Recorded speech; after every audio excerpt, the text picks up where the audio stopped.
আজ আমরা প্যানেল সুইচের বিভিন্ন অংশ এবং তার কাজ সম্পর্কে জানব। আমরা প্রথমে দেখতে পাচ্ছি যে সুইচের সম্মুখভাগে একটি সবুজ পুশ পয়েন্ট আছে।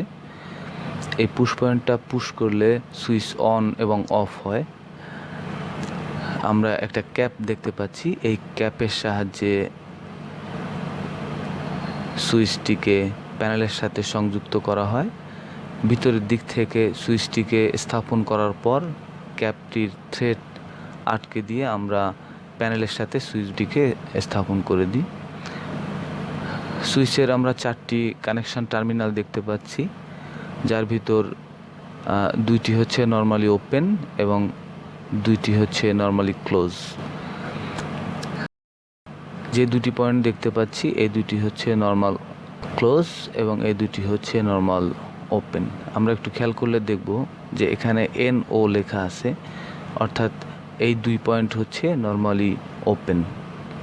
অর্থাৎ স্বাভাবিক অবস্থায় এই 2 কন্টাক্ট পয়েন্ট ওপেন অবস্থায় থাকে এবং নর্মাল ক্লোজ যে 2টি পয়েন্ট, ওই 2টি পয়েন্ট সাধারণ অবস্থায় নর্মালি ক্লোজ অবস্থায় থাকে। আমরা পুশ পয়েন্টে পুশ করলে দেখতে পাচ্ছি যে একটি কন্টাক্ট পয়েন্ট নিচের দিকে মুভ করছে। এই অবস্থায়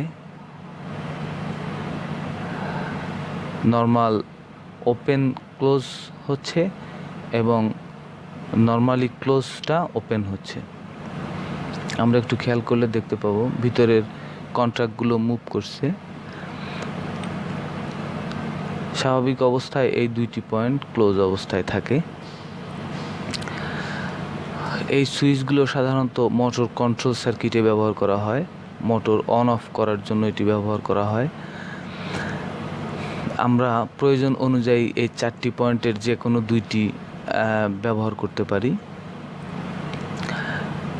আমরা লাল রঙের আরেকটি সুইচ দেখতে পাচ্ছি, যেটা একই রকম গঠন এবং একই কাজ। 2টি সুইচের পার্থক্য, একটি লাল এবং একটি সবুজ। সবুজটিকে আমরা অন সুইচ হিসেবে ব্যবহার করি এবং লালটিকে আমরা